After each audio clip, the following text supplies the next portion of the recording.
Hive enacts his plan for world domination, and we discover who is the fallen agent. It's the Season 3 finale of Agents of S.H.I.E.L.D., episodes 21 and 22. Absolution, Ascension.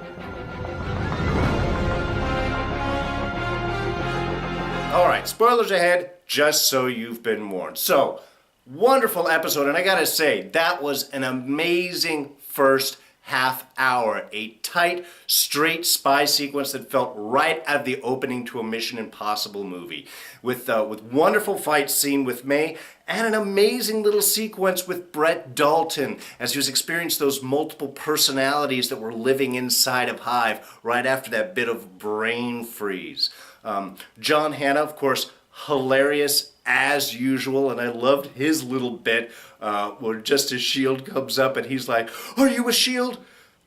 Take me with you." I mean, it was just sort of a perfect little blend of action and comedy, and also offering the perfect topper of exclamation and yeah cheer after Hive's kind of unexpected capture. So after that was done and I realized that was just a half hour into the episode, I was really geared up for what was coming forward. And then of course they drifted back a little bit more of story mode, a little bit more of setup for the rest of everything, which still done very well. And again, these last episodes of every season always seem to be very tight and straightforward. They don't have so much setup they've got to worry about, so we just get a lot of payoff, which this episode felt really well at accomplishing. Couple little things that I thought were handled really well in this especially was dealing with Daisy's addiction to Hive, how the sort of, infestation in the brain and simulating all the chemicals in the brain chemistry and everything really created an addictive response, which we had sort of implied a little bit earlier. But here, seeing that resentment, the crash, the mental crash that went on along with it. And then, of course, the eventual, once she found out that Hive was there and able to get herself up to him, it wasn't for revenge, it was to please take me back.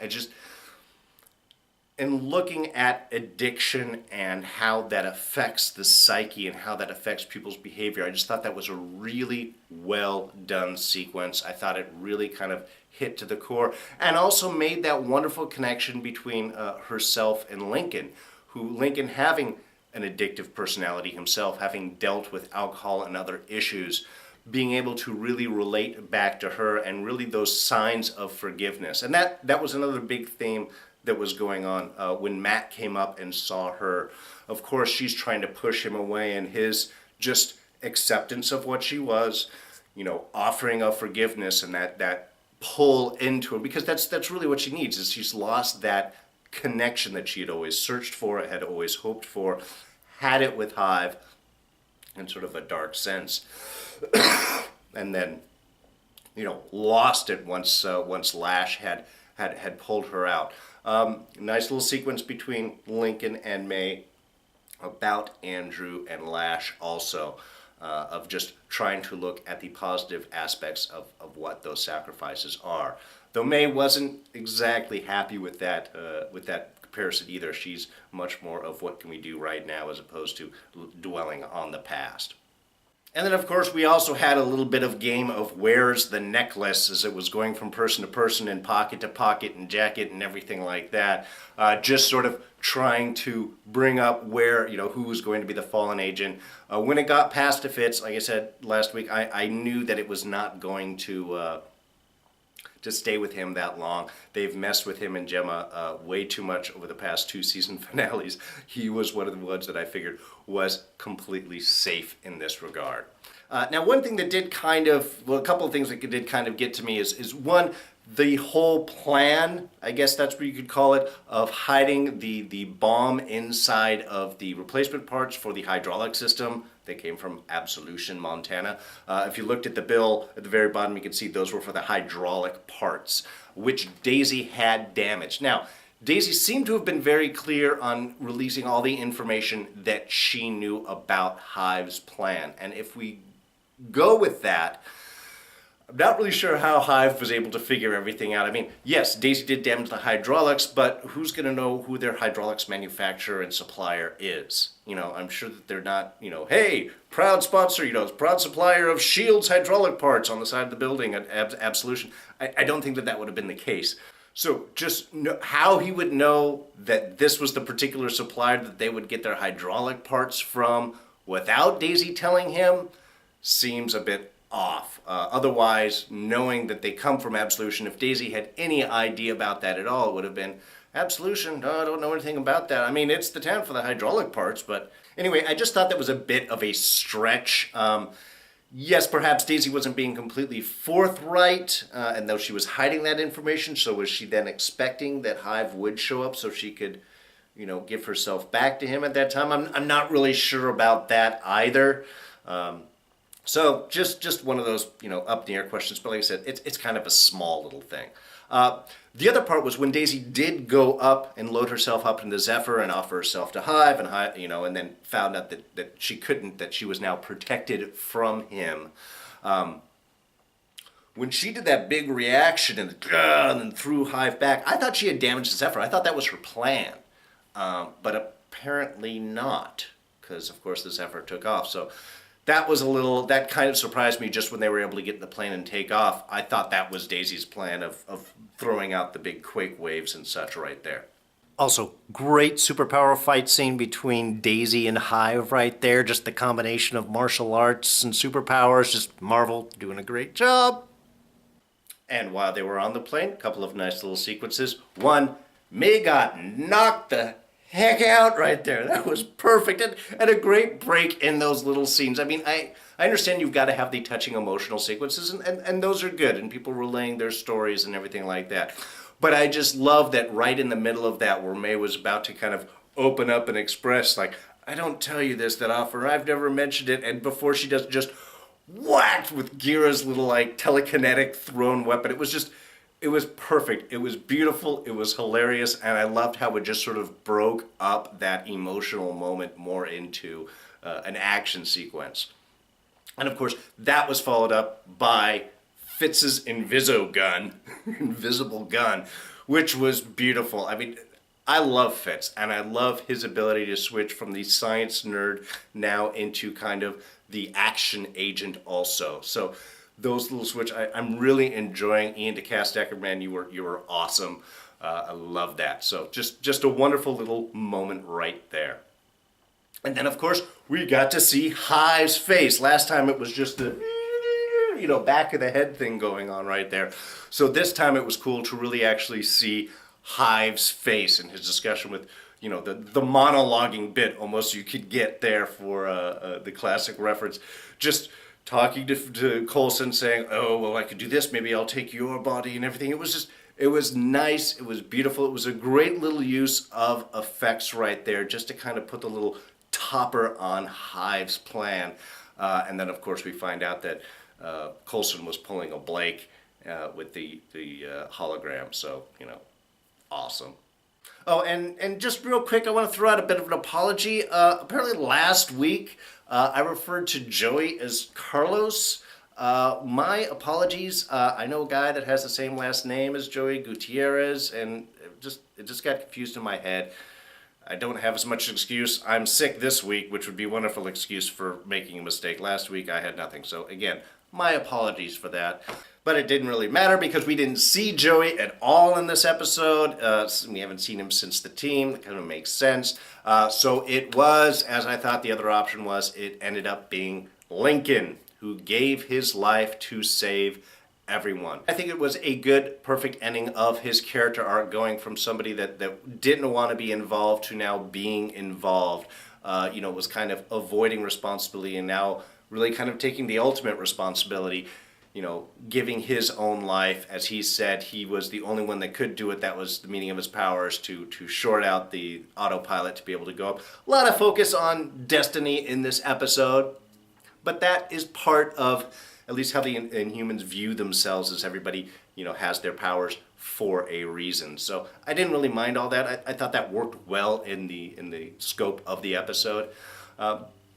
What was really interesting was that kind of calm, peaceful, just bonding, almost bonding moment between him and Hive before they blew up, just floating in the atmosphere, looking over the planet, what was it? It was Lincoln's line of, well, I've got to travel the world, and even Hive going, yes, it's much smaller than you think it is. I mean, it was just kind of an interesting little moment between two people that are going to die and know they're going to die. There is no salvation, not attacking each other, not fighting, just that acceptance of where they are. I thought was beautiful in its own little way. And just a wonderful way to sort of wrap everything up. Yes, very tragic for Daisy. I'm not sure if the Lincoln-Daisy chemistry really played as strongly as maybe everybody wanted it to, so not sure how big that's going to be from a loss standpoint, but it doesn't really... I think losing Lincoln is the least effect on the team. Yo-Yo Rodriguez was a great introduction, great little connection in there with Mac.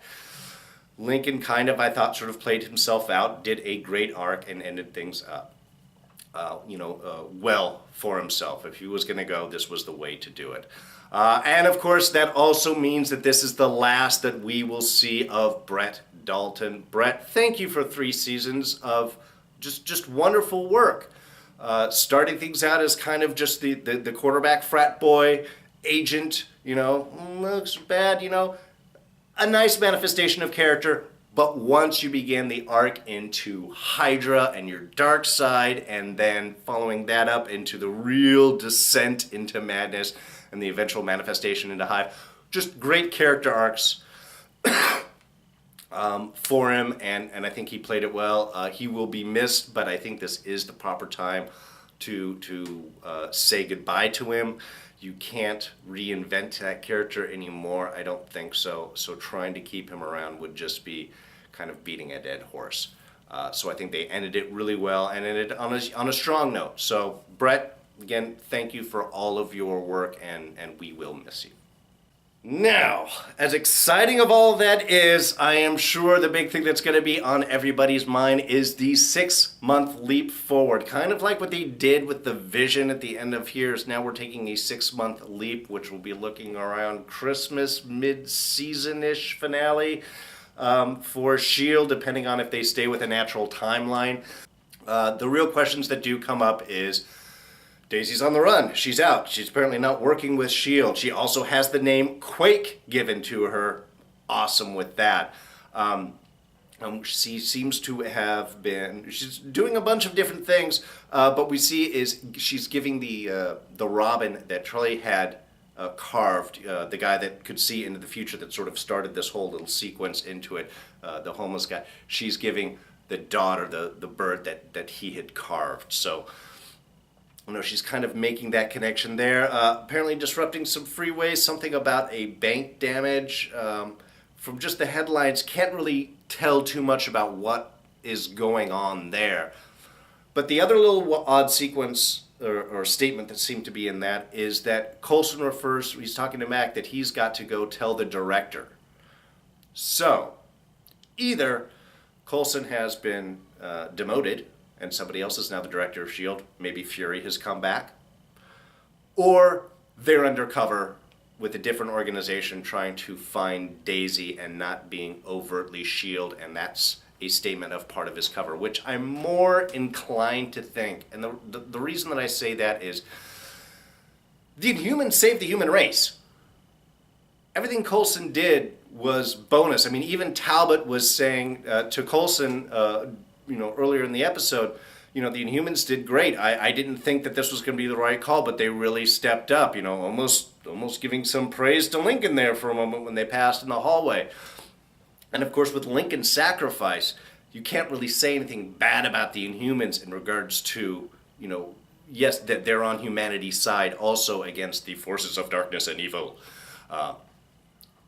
So that he could have lost his job or been demoted or anything. I mean, he's been doing a great job as far as I can see, and definitely succeeded in this mission. So why he would lose his job. Also, S.H.I.E.L.D's not totally official, so could you actually be fired and have someone else hired and put in front of him? Is the ATCU now being put ahead of S.H.I.E.L.D.? There's a few questions that can be easily raised with that. I'm going to go with the fact that he's undercover in that scene and that it is a bit of a swerve. But, I don't know. It's really hard to predict where things are going with S.H.I.E.L.D. Except for the fact that it's over for now. We've got to go for the whole summer without any S.H.I.E.L.D. or Marvel because Captain America's already come out and Doctor Strange doesn't come out till November. And yes, we do have X-Men Apocalypse, so that's not MCU, but still a rousing, exciting movie, hopefully. I'm also really excited that we're going to get to see more of John Hannah next year, as is really implied in that last sequence where he's talking about meeting up with Fitz and Simmons. They seem to have really connected for more of a relationship. But more to the point, the little LMD that popped up onto the screen, the Life Model Decoy, a S.H.I.E.L.D. staple from the comics, really first referred to by Tony Stark back in the first Avengers movie. Anyway, just really exciting. We get to see more stuff of like this, and we'll get to throw up the question marks of, who's really hurt, or is it live or is it Memorex? Is it an android or is it someone real? Just very, very exciting. So anyway, there's just a lot of speculation that, of course, we get to sort of play around with for the next couple of months. Now, next season, it is moving to 10 p.m., it's not going to be at 9 p.m. anymore. They're moving up to 10 p.m. They're filling the earlier slots with comedies. Now, the 10 p.m. slot does give them a potential to go a little darker, a little edgier. The show could use that for sure. If it's going to work out, hopefully. Now, we did lose Agent Carter and we lost Marvel's Most Wanted. Agent Carter was dropped and Marvel's Most Wanted was not picked up. Now, hopefully that means that Bobby and Hunter will be coming back to S.H.I.E.L.D. and they can find a good reason to bring them back. I thought the reason for getting rid of them wasn't very well done, so I think they could easily look over and say, well, screw you, Russia. We are taking our agents back, and what are you going to do about it? I don't know. I think that there's kind of an easier fix that they could do with that. I didn't like how they got rid of them anyway. But that's going to be it. That's it. We're done. I hope you guys enjoyed these episodes. I hope you enjoyed the whole season. I think they did a great job. I think it's one of the tightest that they have done. The tightest season they have done so far. I think they really did a good job with doing a great arc in the first half of the season and then another separate arc in the second half of the season. Hopefully they'll continue on with that. It allows them to get tighter episodes and keep things moving forward. Great comic references, great pulling characters up from the comics into the mainstream. We need to see more of that as well.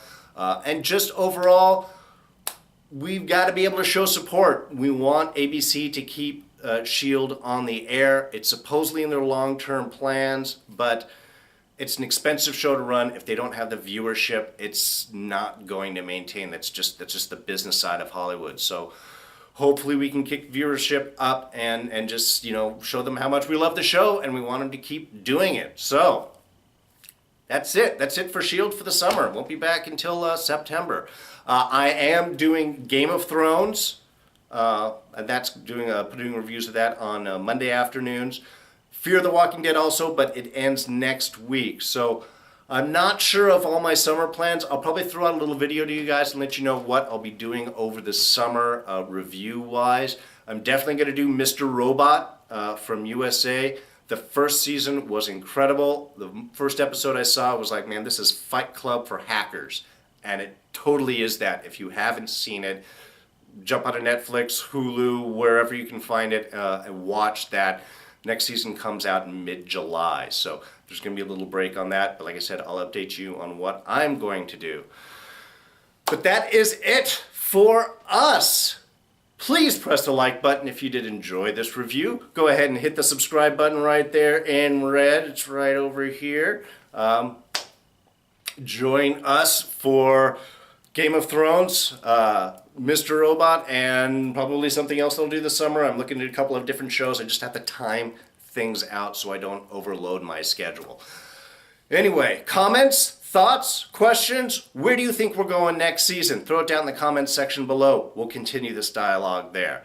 Otherwise, that's it. You can catch me on Twitter. I'm at Darren Jakes. Otherwise, I am D. I'm a huge S.H.I.E.L.D. fan, and I will see you guys later. Oh, and in case you're interested, I am going to be on the guest couch over at the Marvel Movie News for tomorrow's show. That is May 19th show over on the Popcorn Talk Network. You can check it out at YouTube/Popcorn Talk Network or at popcorntalknetwork.com. But the Marvel Movie News with Matt Key, Coy Jandro, and Meredith Placco. That's where I get most of my Marvel movie news from.